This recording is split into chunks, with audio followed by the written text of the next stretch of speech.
You're listening to the Beside the Badge podcast with your host, Paul Buckner, veteran chaplain and friend to law enforcement. Welcome back to yet another episode of Beside the Badge. This one is close to my heart and gets me worked up. So what are we talking about today? Well, one of the things we talk a lot about keeping law enforcement accountable, holding law enforcement accountable, and that's a good thing. We want law enforcement held accountable for mistakes that are made, and I don't mean like an oops, but like breaking the law. We need to keep that there, and that's a large aspect of my ministry is honoring the badge, is helping officers to remember to honor their badge, but also remembering that it's a sacred trust between the public and law enforcement. And a lot of officers, especially those who work nights and have done so for years, it's one of those things that they end up with a jaded view of society, because they deal with drama queens, they deal with people who have major anger issues. They deal with the repeat offenders, and they're like, is there any sane person left? And they're only really dealing with a very small fraction of our culture. They're dealing with really 2%, 4% of our actual society. A very small percentage of our society that actually needs law enforcement intervention on a regular basis. So where am I going with this? So I'm aware of a situation where claims were made against a particular officer at a department, and this young lady was angry. I believe she was arrested for drunk driving, DUI. And she claimed that the police officer had groped her, that the police officer had told her if she would have sex with him, that he would drop the charges and let her go. And she's like, if you don't let me go. Now, he had already arrested her. He had already transported her, and she was even pulling these stunts, I believe, at the detention center, actually at the jail. And she was claiming this. Well, what she didn't know, because he told her, he's like, well, I will get someone here who will take your statement. If I recall the conversation correctly, she was actually charged because she filled out the complaint form and signed it, because they're like, okay, if this officer did this, and they're being honest, if this officer did this, he's going to face charges. He's going to lose his badge. She's like, good, and signs it. What she didn't understand was, from the moment they made contact, his dash camera and his actual chest-mounted camera, his body camera, had been going. I believe that department, if I remember the story correctly, I believe that they had a cage camera facing where she was at. And then when he was taking her in to be held, not only was his body camera still running, but they had facility cameras. And that is one of the powers of the body camera. One of the fascinating things is the police groups, and there are infractions, there are straight violations of the law. There are terrible sins that have been committed by police officers in entire departments, but that happens a lot less than people think it does. One of the most amazing things about body cameras is, rather than catching law enforcement misbehaving, rather than catching law enforcement breaking the law, instead it catches thugs and private citizens who are criminals, people who are spoiled, entitled brats, misbehaving. And this is where I really would love to see, people, what's what I'm looking for? The public needs to be held accountable for when they lie about police officers. And it's happening. There's a shift that's happening where departments are sick of it. Imagine you're a chief or a captain, a lieutenant, a sergeant, a corporal, and you're reviewing the footage, whatever your job is there. You're reviewing the footage for something that's happened. And as you're reviewing that footage, you're like, really? When someone is complaining about your officer, this officer was a total jerk during this stop. He called me and he said this, and then he did this, and then he slapped me. Really? So let's roll that beautiful bean footage. And regardless of whether the officer is guilty or not, there needs to be a formal complaint filed. And when that formal complaint is filed, then it's taken and they've signed it. Well, if you're lying, John Q. Public, then you need to be charged. and it's going to cut down on the number of flagrant violations. I literally remember a young police officer pulled a gal over, and she was driving home, and I say I don't know her age, but she shows up at their department talking to and was complaining, I believe, to the mayor, and I know to the chief. And she's like, what kind of officer, I mean, seriously, pulls a woman over in a car by herself at night? What kind of police officer does that? Well, the answer is one who's doing his or her job. But this young officer had done nothing wrong. And it's things like that where if the person is claiming wrongdoing, if they want to overtly say, he touched me, or he called me a racial slur, or he called me, he did this, he said this, he required this, he made me do this. I didn't do anything wrong, and this officer violated my civil rights. If they are claiming something that is a violation of the law, they need to be held accountable if they're lying. There needs to be a formal statement filed, because if the police officer is guilty, they need to face the music. But if that citizen's lying, they need to face the music. I know of a police officer several years ago that he pulled a guy over, and I may have talked about this in a prior episode, but it's still poignant. He pulled a guy over. When he pulled him over, the guy stopped, refused to turn down the music that was going in his car, refused to get off the phone. The police officer's like, listen, this is a traffic stop. This is an investigation.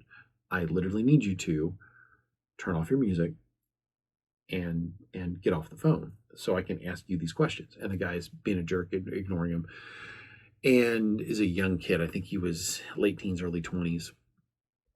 And he's being an absolute belligerent punk. And the officer's like, listen to me, I need you to. And I think he said it the third time. And then he reached over and he unlocked the door and he opened the door. And the kid turned and launched a kick. That's felony assault. Launched a kick at the officer, who caught his leg, pulled him out. When the young man's backside contacted the ground, he flipped him over, handcuffed him, and hauled him to jail. Well, the young man claims to mommy, who's an enabler, that he was, his civil rights were violated, and this officer just beat him for no reason, and he didn't do anything wrong, and this officer just jerked him out of the car and hauled him to jail. Will we? That doesn't happen very often. Will we? Is that your story? Is that what you're going with? So the police chief receives a visit from mom and her lawyer, and she had hired the services of retained the services of a high-priced lawyer. They come down there, and the chief's like, before you guys get too far into this, which I would have been very tempted to make this young man fill out a statement and sign his name, because he's claiming police brutality. That's a felony if the cop did it. Okay, right? So then the chief says, before we get too far into this, would you like to see the footage? And played the body camera footage. And the lawyer looks at the mom, and she has told them she's going to own that department. They're going to name a street after her before she's done. And he says, ma'am, you have no case. Have a nice day. And he left. The public needs to be held accountable. And I know of a situation late at night where a police officer was nearly run over. There'd been an event. There was a lot of young kids at the event, but there was a lot of parents and grandparents and aunts and uncles, all these different folks there. And this young lady was driving towards this police officer. He is motioning for her to stop. He's using his flashlight to tell her to stop. And she's not stopping. And she's not stopping. And she almost hit him. He had to jump out of the way. And he applied his flashlight to the side of the vehicle to mark the vehicle. They give chase. The young lady flees. Thankfully, she had a wise relative that told her to go back, and they went back to the police station and talked. Social media was awash in hate and vitriol, including a couple of friends of mine, for this officer. How dare he? He could have killed this girl. Well, I challenge you at night with headlights reflecting off of windshields to tell me what the age of the person is in the car. There were lots of adults there, lots of everyone from 18 to 95 were at this event.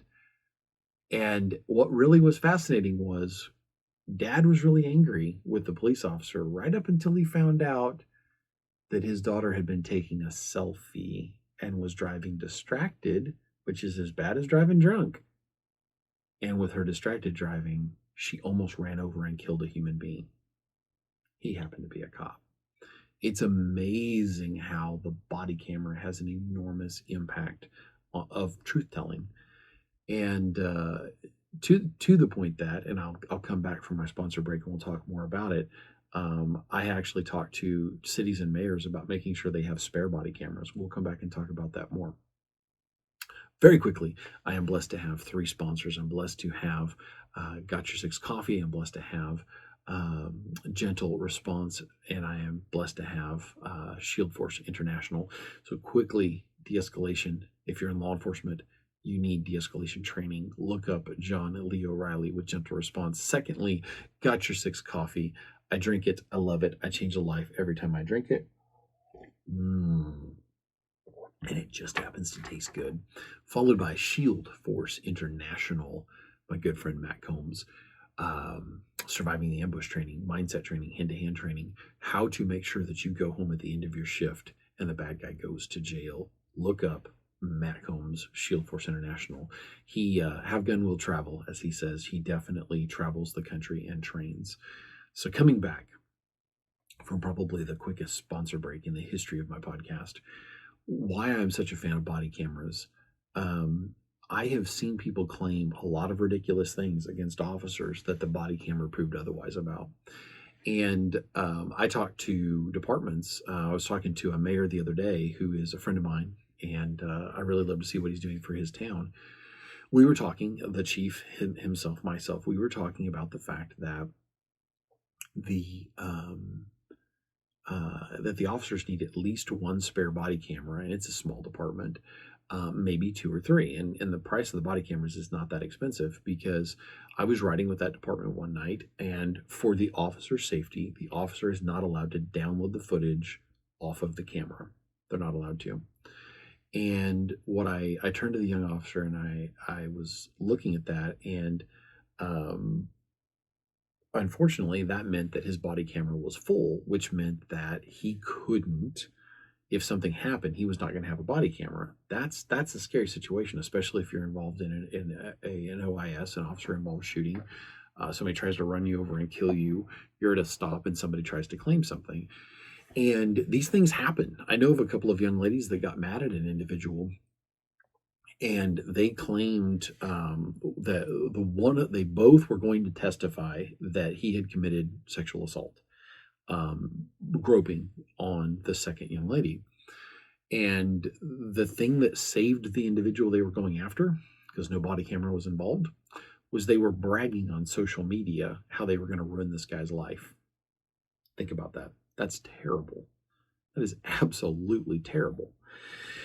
And so one of the very interesting things about body cameras is they more than not, they prove that the officer did a good job. And when they didn't do a good job, it allows for coaching. It allows for the suspension or the termination of that officer, or even charges to be pressed. And this is why dash cams are so important. This is why body cameras are so important. This is why cage cameras are so important. I literally know of an officer that was transporting someone for psychological care, and the person was a very devious type of psychological case, and they informed him that they were gonna ruin his job and he had a body camera, but didn't have a cage camera, and they were going to destroy his life because they were going to injure themselves in the car.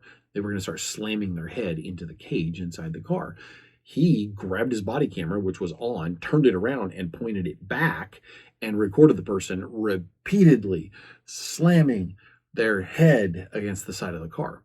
I feel like that individual should have faced charges, because they were literally committing a felony. Now, they were hurting themselves, and I'm not going to talk about that. That's self-injury. That's a psychological issue. That's above my pay grade. But they were literally trying to destroy a person's career. with false testimony, and they were doing enough harm to themselves to make it look like the officer was guilty. That's where the public needs to be held accountable, the power of the body camera. And I've seen body cameras knocked completely off of officers during altercations.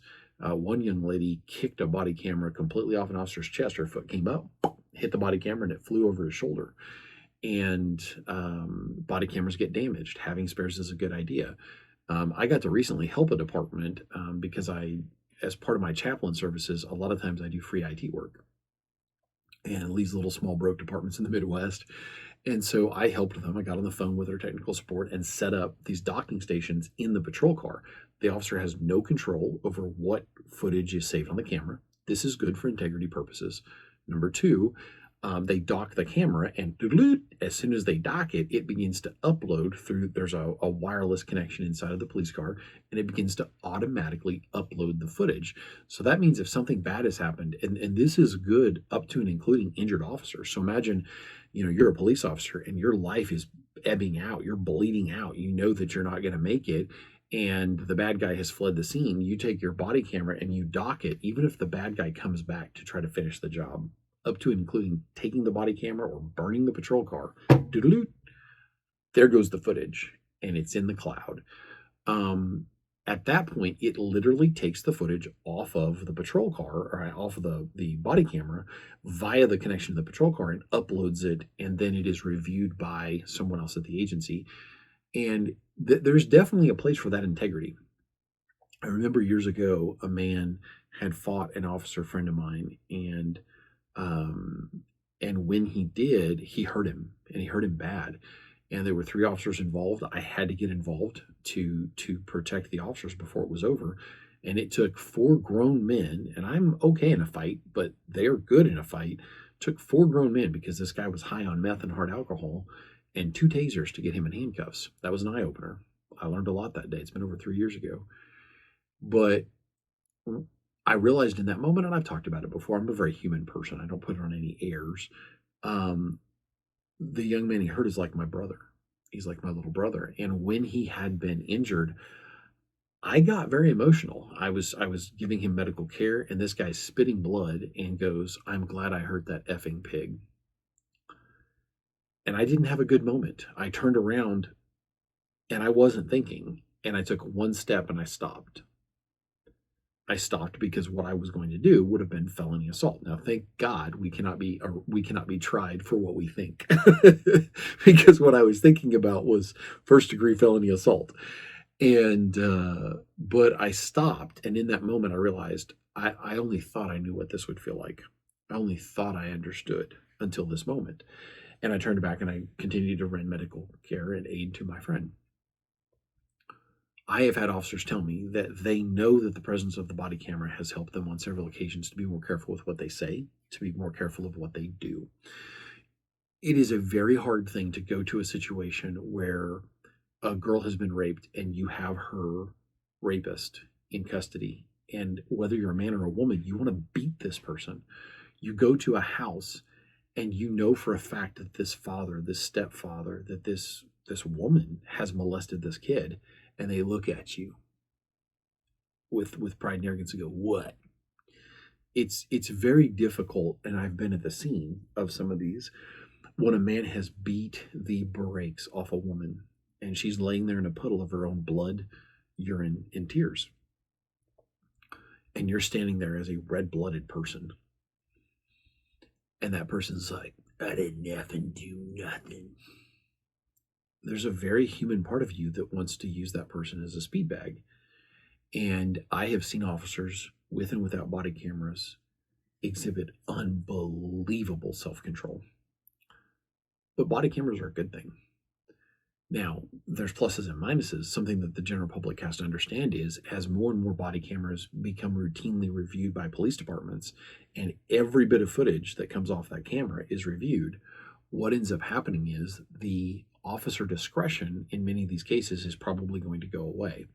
I.e., an officer, this person says, "This vehicle isn't tagged. This is what I'm dealing with. I just got out of the hospital. They're expired. I'm literally driving to the DMV right now." There are going to be departments that require that officer, no matter what, or they get written up, to issue a ticket or a summons or whatever. Those things are those things, that latitude may go away. I hope it doesn't. I hope departments allow those officers, continue to allow those officers to have that latitude and have that officer discretion, because they need to. That's one of the things that separates a peace officer from a police officer. You can be a police officer and be like, the law is the law is the law, but a peace officer can look at a situation and say, I tell you what, I'm going to give you 1 week to get your license and registration situation taken care of, your registration of your vehicle situation taken care of, your license plate taken care of. If I see you, and I'm literally making a note, if I see you in 8 days and you haven't taken care of it, I'm going to impound this vehicle. And that gives that person an opportunity to get it taken care of. I respect that.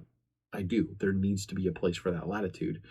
And so having body cameras on a police officer is actually a double-edged sword when it comes to the public, because it can literally remove that officer discretion. We need more cameras in this culture. And I know that a lot of officers get frustrated when private individuals are filming them. If you're going to film a cop, stay back. Don't interject yourself in the situation. It is an excellent way to get into handcuffs. If you're underfoot, you're interjecting yourself into an investigation. You are interjecting yourself into a crime scene. If you're underfoot, you are risking actually being detained and or going to jail. I've seen people trespass onto property that doesn't belong to them, filming something. It's a great way to get in trouble for trespassing. So if you feel the need to film a cop, keep your distance. And if the officer's doing something wrong, then hopefully your footage is able to show that they did something wrong, and we can weed out the bad ones. But what I really get tired of is the people who deliberately initiate a negative contact with a police officer, and they're out there. And then when they deliberately initiate that negative contact, and they do everything in their power to escalate it to the point that the average person would have had it, that's when the camera starts filming. And they only want you to see the negative reaction of the cop. There are kids doing this today in schools where they are doing everything in their power to make a teacher lose their mind. And that's when the cameras come out. And that's when the filming starts. That's a very real thing. So there is definitely a lot of power to the body camera and the accountability. People need to be held accountable when they lie. They need to be told, well, okay, then fill out this PC, fill out this complaint form. And now you're under arrest for lying, because if they're lying, they need to face the consequences. And it's the most amazing thing in the world. I have noticed that when people get pulled over for speeding, other people slow down. There's nothing like it. If people are flying 20 miles an hour over through a school zone and they see somebody get pulled over, they tend to not do that. And they tend to speed down other streets, or they tend not to speed. I had a friend tell me one time, a client that I'd become friends with, he said, I wish you would tell those Missouri State Troopers, he said, they're running in packs. And I said, yeah, I think they call them wolf packs, is like the slang term for it. He said, they're running in packs 5 strong. He said, it used to be that if I saw a state trooper had somebody pulled over, I knew I could punch it up to 90 and I wasn't going to get in trouble. And he said, I have gotten some really bad speeding tickets for doing that. And I said, yes, because they know that people are trying to do that. So they will send, for a week or 2 weeks, they will send 4 or 5 state troopers into an area to slow people down, because those chronic speeders like that cause massive accidents and they kill people. And if you have been to accidents where children have died, if you've been to accidents where people have lost their lives over human stupidity, I mean, I saw a lady tore up, an elderly lady, because a guy blew a stop sign and hit her. It was very hard to have empathy for that man. He was hurt too, but he blew a stop sign, didn't even look, and blew that stop sign and hit this lady, and probably changed her life forever, probably shortened her life. So definitely accountability. And then departments need to have spare cameras because of damage. And if you have the ability to sync and upload your footage automatically, great. If you don't, like some of these departments where they can't afford the super expensive fancy dancy cameras, you need to have the ability for them to take them in and dock them and at least have them charging, and take another one and put it on them and go back out. And I know small departments that can't actually afford to get cameras for their reserve officers. It literally is insurance to protect your department, and that's what I was telling this mayor the other day. I said it's literally an insurance policy for a very small amount of money, and you're getting high quality footage of what really happened. And I think that more legislatures, more cities specifically, city governments need to require their police department that if somebody comes in to file a complaint, to make a complaint, that they need to be willing to fill out a complaint form, because we can solve some of that stupidity in a hurry. There are definitely some entitled brats out there that need to be knocked down a notch or two, and it will also help to keep the cops honest. So I'm going to pray this one out. Dear Heavenly Father, I thank you for today. I thank you for the opportunity to minister. I thank you for the fact that you're going to take this to the right ears, that officers will hear it, they'll be encouraged, that private citizens will hear it and realize that it is not a fun world that these officers have to go and work in every day or every night. And I said, Lord God, help me to find the ways to encourage these officers and their families, to help them to get through the struggles that they have. I thank you for this ministry. I lift up these officers. I ask that you would keep them safe as always. In your Son, Jesus' name, amen. Guys, let's do this again. I'll see you next time. Thank you for listening to the Beside the Badge podcast. Stay safe out there and be sure to subscribe and share this podcast.